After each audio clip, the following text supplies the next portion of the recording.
आपल्या मनुष्याचा एक स्थायी स्वभाव आहे. आपण लवकर कम्फर्ट झोनमध्ये जातो. कम्फर्ट झोनमध्ये अडकून राहिल्यामुळे ज्या यशाच्या उंचीपर्यंत आपण पोचायला हवंय ती उंची आपण गाठतच नाही.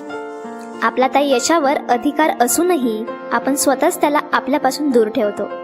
थोड्या वेळासाठी विचार करा, तुमची क्षमता ही APJ अब्दुल कलाम किंवा सचिन तेंडुलकर यांच्या एवढी आहे, मात्र तुम्ही कधीच त्यांच्या एवढे कष्टच घेतले नाही, कधी कम्फर्ट झोनच्या बाहेरच आला नाहीत किंवा या उलट ते कधी कम्फर्ट झोनमध्ये गेलेच नाही, म्हणून ते आज तिथपर्यंत पोहोचले. तिथे तुम्हीही पोहोचू शकला असतात जर तुम्ही कम्फर्ट झोनमध्ये अडकला नसता तर. आकाशात जेव्हा उपग्रह सोडतात तेव्हा गुरुत्वाकर्षणाच्या बाहेर पिटाळून लावेपर्यंत संघर्ष असतो. त्याने गती घेतली की उरलेला प्रवास हा आपोआपच होतो. हेच आपलं देखील आहे.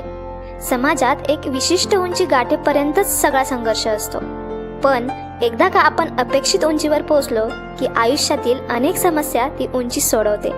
मला विश्वास आहे या व्हिडिओनंतर तुम्ही कधीच कम्फर्ट झोनमध्ये अडकून पडणार नाहीत. पण त्या अगोदर जर तुम्हाला माझे हे प्रयत्न आवडत असतील तर आपले चॅनल हे नक्की नक्की नक्की सबस्क्राईब करा, कारण तुमची ही शाबासकीची थाप मला अजूनच प्रेरणा देत राहील. चला तर मग आजचा व्हिडिओ सुरू करूया. कम्फर्ट झोन म्हणजे काय? कम्फर्ट झोन म्हणजे मराठीत आराम. एखाद्या गोष्टीमध्ये सुरक्षितेची भावना निर्माण होणे व त्यातच अडकून राहणे.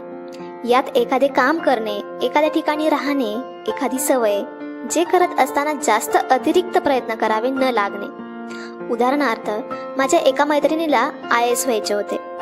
तिच्यात ती क्षमताही होती, परंतु पहिल्याच प्रयत्नात ती एका साध्या गव्हर्नमेंट जॉबला लागली. ती त्या जॉबमध्ये एवढी कम्फर्ट झोनमध्ये गेली की तिने IASचा अभ्यास सोडून दिला. पण प्रत्येकाला तिच्या बौद्धिक क्षमतेवर विश्वास होता की ती सहज IAS बनेल, पण कम्फर्ट झोनमुळे तिचा घात झाला. आपली प्रगती का होत नाही? कारण आपण जे आता या स्थितीला करत आहोत तेच करत राहिलो तर आपण आता आहोत तिथेच राहू. आपली प्रगती होत नाही कारण आपण अनकम्फर्टेबल होण्यास नकार देत आहोत. आपण नवीन अनुभव घेण्यासही नकार देत आहोत. आपण आपल्या कम्फर्ट झोनमध्ये खोलवर अडकलेलो आहोत. आपल्याला कम्फर्ट झोनच्या बेड्यांनी बांधून ठेवलेले आहे. आपण सध्या जिथे आहोत आणि जिथे आपल्याला पोहोचायचे आहे तिथे जाण्यासाठी आपल्याला अशा गोष्टी कराव्या लागतील की ज्या आपण या अगोदर कधीच केलेल्या नाहीत. पॉइंट 1, कारणे देणे बंद करा. आपल्याला जर कम्फर्ट झोनच्या बाहेर यायचे असेल तर प्रथमतः आपल्याला कारणे देणे बंद करावे लागेल. मी हे शहर किंवा गाव सोडू शकत नाही कारण इथे माझे मित्र नातेवाईक आहेत. मी ही कंपनी सोडून दुसऱ्या कंपनीत जाऊ शकत नाही कारण ही कंपनी माझ्या घराजवळ आहे.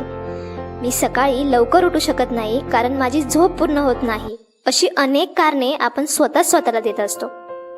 सर्वात अगोदर असे फुटकळ कारणे देणे बंद केले पाहिजे. या उलट आपण असा विचार केला पाहिजे की दुसरे करू शकतात तर आपण का नाही. तुम्ही स्वतःलाच हे विचारणे गरजेचे आहे की आपण स्वतःशी कारणे देऊन आपल्या स्वतःची फसवणूक तर नाही ना करत. अपयशी माणसाकडे एक गोष्ट नक्की असते, ते म्हणजे तो अपयशी का आहे याचे कारण. पॉइंट 2, कम्फर्ट झोनच्या बाहेर येण्यासाठी छोटी छोटी पावले उचला. बहुतेक जणांची चूक इथेच होते.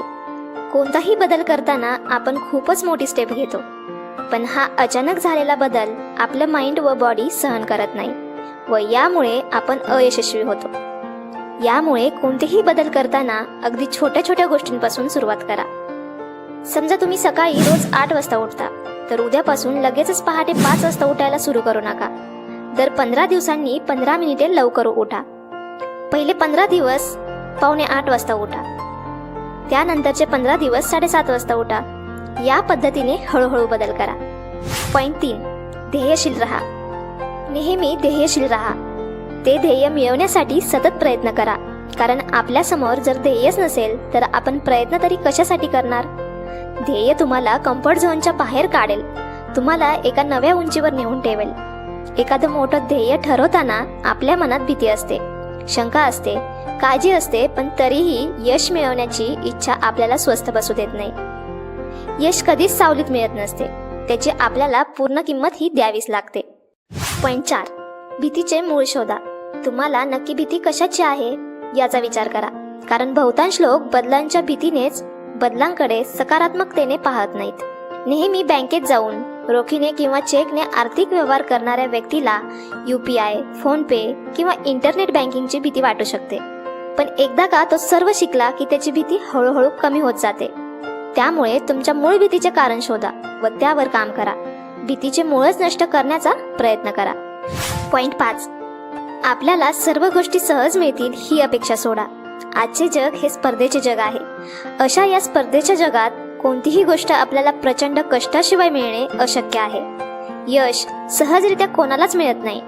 आपण जर कष्ट करायला, रिस्क घ्यायला घाबरत असू तर आयुष्यात प्रगतीही अशक्य आहे. आयुष्यात कॅल्क्युलेटेड रिस्कला खूप महत्त्व आहे आणि ती आपल्याला योग्य वेळीच घ्यावी लागेल. त्यामुळे आपल्याला आपल्या कम्फर्ट झोनच्या बाहेर येऊन आपल्याला सर्व काही सहज मिळेल ही अपेक्षा सोडावी लागेल. आपल्या चॅनलवर अशीच नवनवीन आपल्या आयुष्यात आपल्याला यशाकडे घेऊन जाणारी माहिती मी घेऊन येत राहील. त्यामुळे आपल्या चॅनलला नक्की नक्की नक्की सबस्क्राईब करा, लाईक करा, शेअर करा. तर चला मग भेटूया पुढच्या संडेला एका नवीन विषयासोबत. तोपर्यंत धन्यवाद.